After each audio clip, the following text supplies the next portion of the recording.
செய்தி. கேரளாவில் ஹேமா கமிட்டியை போன்றே தமிழகத்திலும் 3 நாட்களில் குழு அமைக்கப்படும் என நடிகர் விஷால் பேட்டியளித்திருக்கிறார்.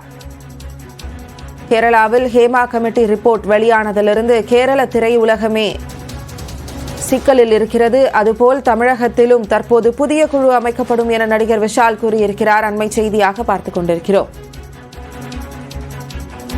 ஹேமா கமிட்டி அறிக்கையை போன்றே தமிழகத்தில் குழு அமைக்கப்படும் என நடிகர் விஷால் கூறியிருக்கிறார். அந்த பேட்டியை தற்போது பார்க்கலாம். இது மலையாளம் இண்டஸ்ட்ரி, சினிமா இண்டஸ்ட்ரியை ஒரு ராஜினாமா செய்து கூண்டோட கலைக்கப்பட்டிருக்கக்கூடிய ஒரு சூழல். தமிழ்நாட்டில் என்ன நிலவரம்? நடிகைகளுக்கு பாதுகாப்பு இருக்கு? நடிகைகள் பாதுகாப்பு இருக்குங்க. நடிகைகள் பாதுகாப்பு நாங்க கொடுக்கணும் இல்லை, அவங்களுக்கே அந்த உணர்வு இருக்கணும். அவங்க யாராவது இந்த மாதிரி தரைக்குறைவா யாராவது பேசுறாங்களோ இல்ல ஏதாவது அழைப்பு வருதோ, நான் தான் சொல்றேன், செருப்பால் அடிங்க, எடுத்து செருப்பால் அடிங்க. நீங்க நாங்க இருக்கோம் நடிகர் சங்கம், நாங்க இப்ப குழு தொடங்குறோம் அவங்களுக்கு பாதுகாப்புக்கு. புகார் கொடுங்க, அதுக்கப்புறம் பாருங்க என்ன நடக்கும்னு. இது நடக்கலன்னு நான் சொல்லல, ஆனா இது நடந்துச்சுன்னா ஒரே ஒரு விஷயம் தான், காலில் இருக்கிற செருப்பை எடுத்து செருப்பால் அடிங்க. அவ்வளவுதான். இப்ப தமிழ்நாட்டிலும் இது போன்ற நடிகைகள் பாதிக்கப்படக்கூடிய சூழல் அதிகமா இருக்குன்னு சில நடிகைகள் சொல்றாங்க. இது உண்மைதானா? இல்லைங்க, வரட்டோங்க. இந்த நம்ம எப்படி யூகிக்க முடியும்? அது அந்த மாதிரி ஒரு விஷயம் வந்துச்சுன்னா இது டெஃபினட்டா அதுக்கான நடவடிக்கை எடுக்கப்படும். யார் தப்பு பண்ணாலும் அதுக்கு தண்டனை கண்டிப்பா சந்திக்கணும்ல. ஈஸியா எஸ்கேப் ஆக முடியாது. 1 வருஷம் எஸ்கேப் ஆகலாம், 2 வருஷம் எஸ்கேப் ஆகலாம். ஆனா நீங்க தொடர்ந்து நீங்க ஏதாவது அந்த மாதிரி ஈடுபட்டீங்கன்னா கண்டிப்பா அவங்க உங்களுக்கு தண்டனை உண்டு. அது கண்டிப்பா உண்டு. கேரளால ஹேமா கமிட்டி மாதிரி தமிழ்நாட்டிலையும் ஏதாவது கமிட்டி ஏதாவது இருக்கு, ஃபார்ம் பண்றோம். இன்னும் 2-3 டேஸ்ல அறிவிப்பு வந்துடும். 10 பேர் குழுவோட ஒரு கமிட்டி ஃபார்ம் பண்றோம். மலையாளம் இண்டஸ்ட்ரி, சினிமா இண்டஸ்ட்ரியை ஒரு ராஜினாமா செய்து கூண்டோட கலைக்கப்பட்டிருக்கக்கூடிய ஒரு சூழல். தமிழ்நாட்டில் என்ன நிலவரம்? நடிகைகளுக்கு பாதுகாப்பு இருக்கு?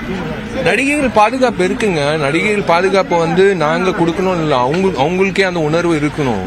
அவங்க யாராவது இந்த மாதிரி தரைக்குறைவா யாராவது பேசுறாங்களோ இல்ல ஏதாவது அழைப்பு வருதோ, நான் தான் சொல்றேன், செருப்பால் அடிங்க, எடுத்து செருப்பால் அடிங்க. நீங்க நாங்க இருக்கோம் நடிகர் சங்கம், நாங்க இப்ப குழு தொடங்குறோம் அவங்களுக்கு பாதுகாப்புக்கு. புகார் கொடுங்க, அதுக்கப்புறம் பாருங்க என்ன நடக்கும்னு. இது நடக்கலன்னு நான் சொல்லல, ஆனா இது நடந்துச்சுன்னா ஒரே ஒரு விஷயம் தான், காலில் இருக்கிற செருப்பை எடுத்து செருப்பால் அடிங்க. அவ்வளவுதான். இப்ப தமிழ்நாட்டிலையும் இது போன்ற நடிகைகள் பாதிக்கப்படக்கூடிய சூழல் அதிகமா இருக்குன்னு சில நடிகைகள் சொல்றாங்க. இது உண்மைதானா? இல்லைங்க, வரட்டோங்க. இந்த நம்ம எப்படி யூகிக்க முடியும்? அது அந்த மாதிரி ஒரு விஷயம் வந்துச்சுன்னா இது டெஃபினட்டா அதுக்கான நடவடிக்கை எடுக்கப்படும். யார் தப்பு பண்ணாலும் அதுக்கு தண்டனை கண்டிப்பா சந்திக்கணும்ல. ஈஸியா எஸ்கேப் ஆக முடியாது. 1 வருஷம் எஸ்கேப் ஆகலாம், 2 வருஷம் எஸ்கேப் ஆகலாம். ஆனா நீங்க தொடர்ந்து நீங்க ஏதாவது அந்த மாதிரி ஈடுபட்டீங்கன்னா கண்டிப்பா அவங்க உங்களுக்கு தண்டனை உண்டு. அது கண்டிப்பா உண்டு. கேரளால ஹேமா கமிட்டி மாதிரி தமிழ்நாட்டிலையும் ஏதாவது கமிட்டி ஏதாவது இருக்கு, ஃபார்ம் பண்றோம். இன்னும் 2-3 டேஸ்ல அறிவிப்பு வந்துடும். 10 பேர் குழுவோட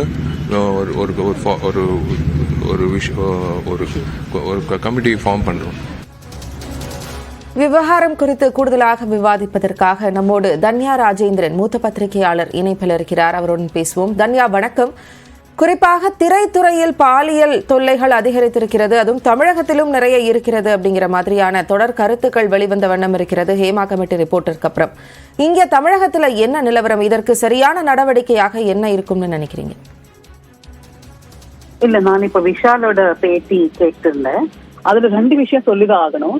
இந்த ஒரு transferring responsibility on to women, நீங்க தான் செருப்பால அடிக்கணும், நீங்க தான் ஏதோ பண்ணணும் சொல்லி நம்ம ஒரு அட்மாஸ்பியர் சேஃப் ஆக்கணும், ஒரு என்வாயன்மெண்ட் சேஃப் ஆக்கணும்னு சொல்லாம அந்த ஒரு ரெஸ்பான்சிபிலிட்டி விமென் மேல வைக்கிறாங்க. நீங்க அடிக்கணும், நீங்க தான் பேசணும்னு.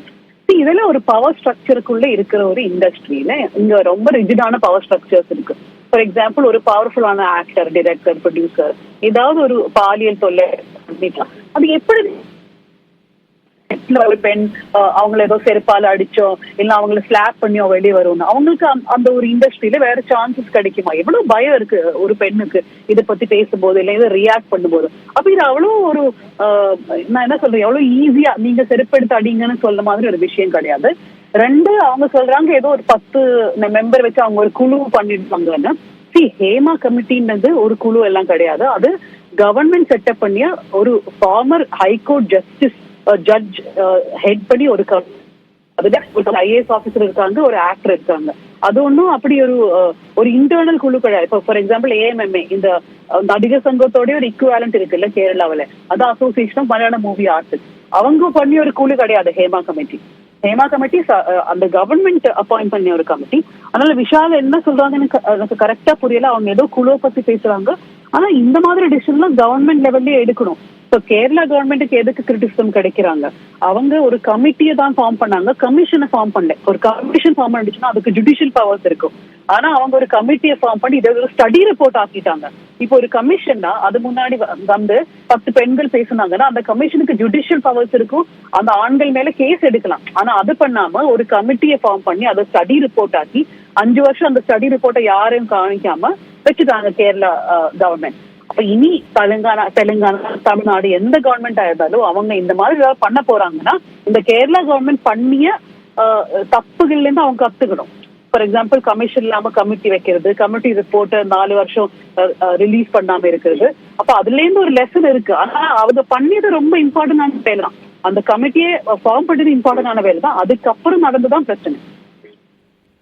நிச்சயமாக ஒரு கமிட்டியாக இல்லாம ஒரு கமிஷனாக நம்ம வந்து அமைக்கணும். அதே மாதிரி கேரளா கவர்மெண்ட்டினுடைய தவறுகளிலிருந்து பாடம் கற்றுக்கொள்ள வேண்டும் தமிழகம் மற்றும் பிற அரசாங்கங்கள் அப்படிங்கிற மாதிரியான உங்களுடைய கருத்துக்கள் அமைஞ்சிருக்கு. இணைப்பில் வந்து உங்களுடைய கருத்துக்களை பகிர்ந்து கொண்டதற்கு நன்றி.